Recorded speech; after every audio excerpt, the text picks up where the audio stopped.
আমার মা মৃত্যুবরণ করলো, সেই জানাজায় আমাকে যেতে দেওয়া হয় নাই।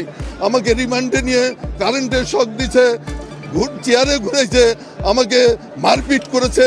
আওয়ামী লীগ যে কাজ করেছে আমরা সেই কাজ করব না। বেগম খালেদা জিয়ার প্রতি আমি কৃতজ্ঞতা প্রকাশ করছি।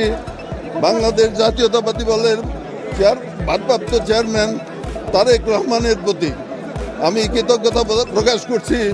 আজকে যার মাজারে আছি আমাদের প্রিয় নেতা শহীদ রাষ্ট্রপতি জিয়াউর রহমানের কথা আজ বারবার মনে পড়ে। এই দলকে তিনি গড়ে তুলেছিলেন দেশের মানুষের জন্য, জনগণের জন্য। আমি তার প্রতি শ্রদ্ধা জ্ঞাপন করছি এবং তার বিরুদ্ধে আত্মার মাগফিরাত করছি। আওয়ামী লীগ যে কাজ করেছে আমরা সেই কাজ করব না।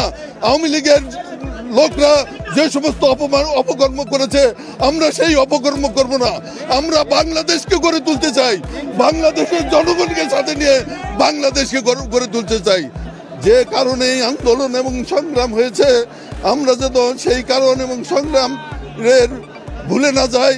আমরা যেন আমাদের নেতা তারেক রহমানের নেতৃত্বে বাংলাদেশকে নতুনভাবে গড়ার যে স্বপ্ন, সেই স্বপ্ন আমরা বাস্তবায়ন করতে পারি। আমার মা মৃত্যুবরণ করলো, সেই জানাজায় আমাকে যেতে দেওয়া হয় নাই। আমি জানাজায় যাওয়ার জন্য প্রস্তুত ছিলাম, পারমিশন হয়েছিল, কিন্তু সেই জানাজায় আমাকে যেতে দেওয়া হয় নাই।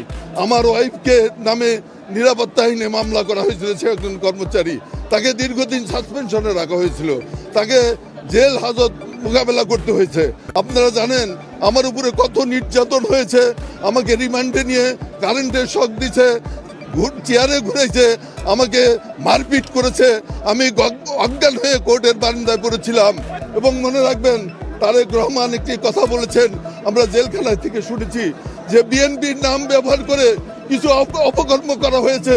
আপনারা আজকে বিএনপির নাম ব্যবহার করে যাতে কেউ অপকর্ম করতে না পারে সেই দিকে আপনাদের লক্ষ্য রাখতে হবে, কাজ করতে হবে। এবং আমি যতদিন বেঁচে আছি ইনশাল্লাহ অন্যায়ের বিরুদ্ধে, জুলুমের বিরুদ্ধে, সন্ত্রাসের বিরুদ্ধে, চাঁদাবাজের বিরুদ্ধে আমাদের সংগ্রাম অব্যাহত রাখবো। বন্ধ অবস্থায় রাখা হয়েছিল, পরিবারের সাথে কোনো যোগাযোগ আমি করতে পারি নাই।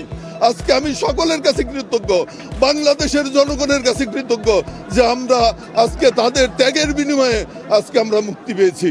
আমাদের নেতারা, কর্মীরা যেভাবে পরিশ্রম করেছে, এই ক্ষেত্র প্রস্তুত করেছে এবং পরবর্তী টাইমে ছাত্ররা আন্দোলনের মাধ্যমে যে ফসল আমরা ঘরে তুলেছি, এই ফসলকে আমাদের টিকিয়ে রাখতে হবে। আমাদের আন্দোলন সংগ্রামের ফসলকে আমাদেরকে ঐক্যবদ্ধভাবে আমাদের ঘরে নিয়ে আসতে হবে।